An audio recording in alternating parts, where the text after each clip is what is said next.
The social justice movement in the evangelical church is a lot like Ghostbusters for Nintendo. When you first hear about it, it sounds like a good idea, but then when you rent it from Blockbuster for the weekend, it's just one big disappointment.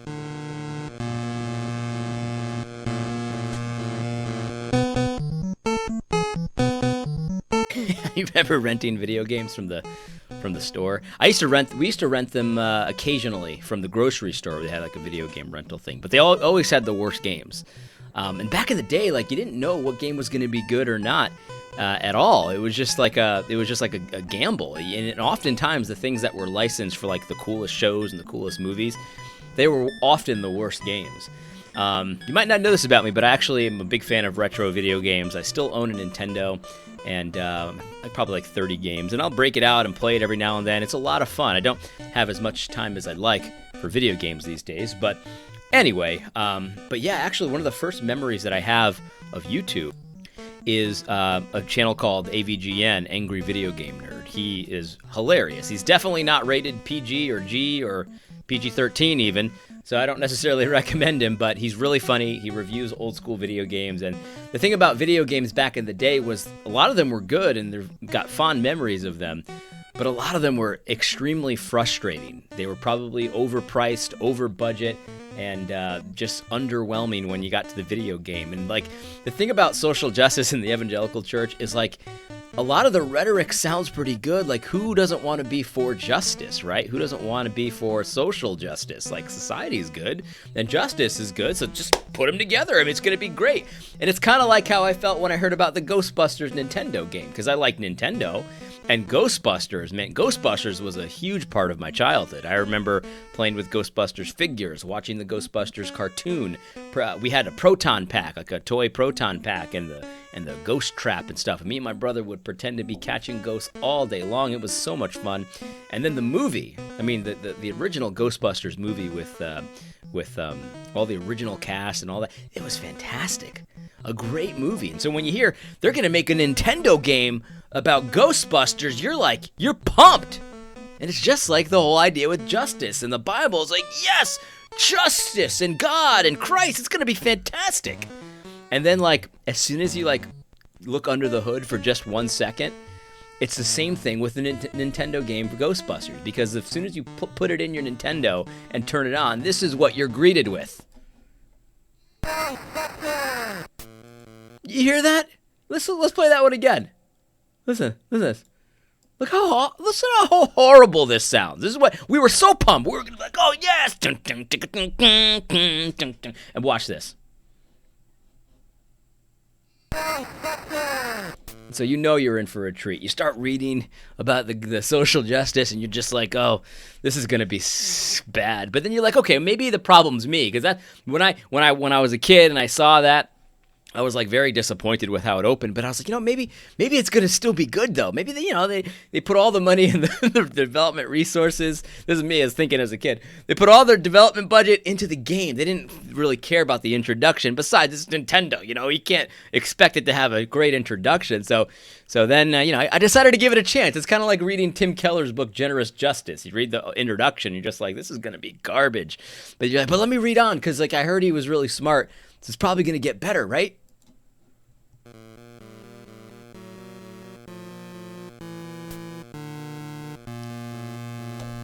I want you to take a look at this screen.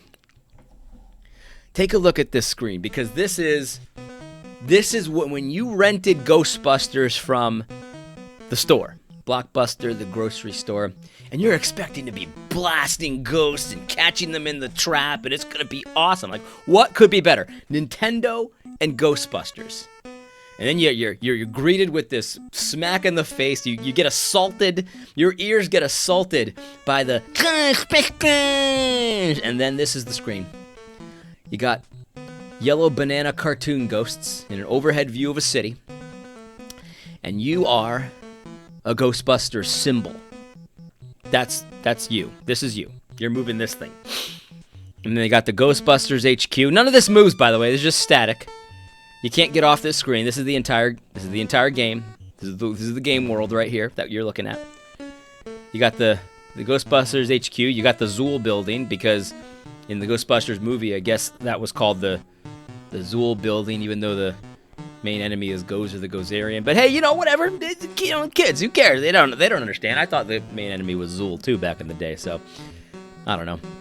And then of course you got the shop here where you know, the Ghostbusters, they bought their proton packs and their car and their traps. They bought it from the Ghostbuster shop because we all know that when you need a proton pack, you just drive to the proton pack store and buy one. This is the game. And you're like, no, AD, this can't just be the game. Well, actually, this is the game. This is the game. The game consists of, I believe, 4 screens. And this is one of them. You want to see the second one? It gets better. Here we go. This is it. This is Ghostbusters on the Nintendo Entertainment System. Look at this thing. It's a car game. Yeah, because you know, one of the things that we all remember from Ghostbusters is all of the fancy driving. This is so terrible. And this is how it feels to read a social justice book. It's just monotonous, tedious, boring. Just there's nothing to it. This is horrible. This game. When I was a kid and I played this game, I couldn't believe it. I just felt like I felt dirty after this. This was the first time I got scammed as a kid. Old AD, when he was a young boy, he got Ghostbusters, put it in his Nintendo, and he knew that he had been bamboozled. This is the feeling I get a lot of emails about, well, I just feel disillusioned by Big Eva. And I'm like, I understand. I felt the same way when I rented at Blockbuster, the Ghostbusters Nintendo game. It's the same thing. All right, I want you to see this. Hold on, I got to get rid of this ad. Hold on. Ah, barefoot. Get out of here. This is completely inappropriate ad. YouTube sucks. Like a summer dream in a cave. All right. So let me show you, because this is not the whole game. I told you there's a couple of screens. Here's another screen. Ready? And this is the ghost catching screen. You catch the ghosts. These are your proton packs. They're not even a line. There's just 4 dots, and you catch the ghost and you put it in the thing. And so look, there it goes up and it goes down into the trap. You caught the ghost and you make some money. So that's the game. So like you keep doing that, and as soon as you catch enough ghosts, or maybe it's a timer, nobody really knows how to play this game. But eventually you get to go into the Zool building, and the Zool building. This is the Zool building. Let's see what we got here. So you just walk up like 100 flights, just like this. Do you even see what's happening here? By the way, this is very similar to social justice as well.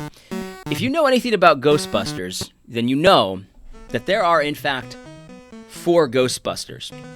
You got Egon, you got Ray, and you got Peter Venkman, right? There are... Did I say 3? I meant 4. There are 4 Ghostbusters. And then you got Ray, Egon, and Peter Venkman. But you might notice that's only 3 Ghostbusters, because on the screen, there are only 3 Ghostbusters. 1 Ghostbuster has been left out. Do you know who the Ghostbuster that has been left out? That would be Winston, the only black Ghostbuster. And so even though Ghostbusters has a black Ghostbuster, they don't have a black Ghostbuster in the video game. They leave Winston out. This too is like social justice, because if you notice, the social justice movement in evangelicalism, it's quite white. In fact, the people that browbeat you all day long about you don't have a white pastor, a black pastor, you don't have a black congregation, they often have the whitest congregation. They have the whitest board of directors. They have the whitest of the white of pastors. And so it's always like they're complaining about all this diversity, all this stuff, but yet they're the biggest offenders. Even if it was an offense, it's not an offense, but even if it was, they're the offenders, not us. This is very similar to social justice, as you can see.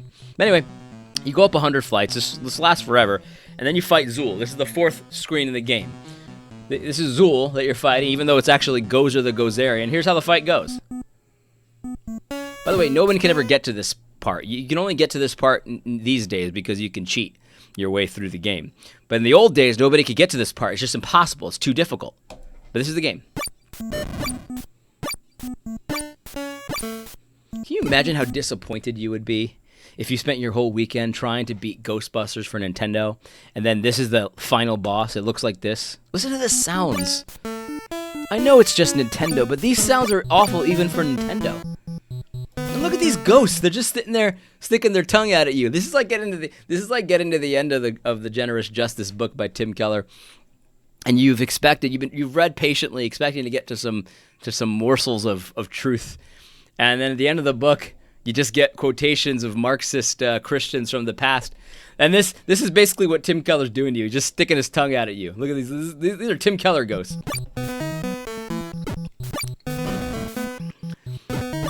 This is the social justice movement, right here. Now, this is the funniest part. So you beat the game, right? So here you go. You finally finished the book. Look at this end screen.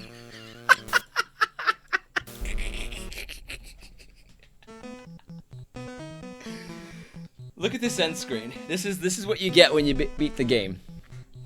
This is social justice in the evangelical church in a nutshell.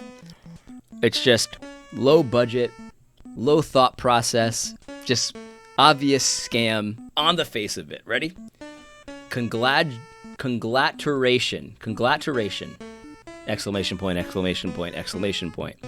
You have completed a great game. You have completed a great game and proved the justice of our culture. Now go and rest our heroes. Exclamation point. You get to the end, and it's just more disappointment. You have completed a great game and proved the justice of our culture.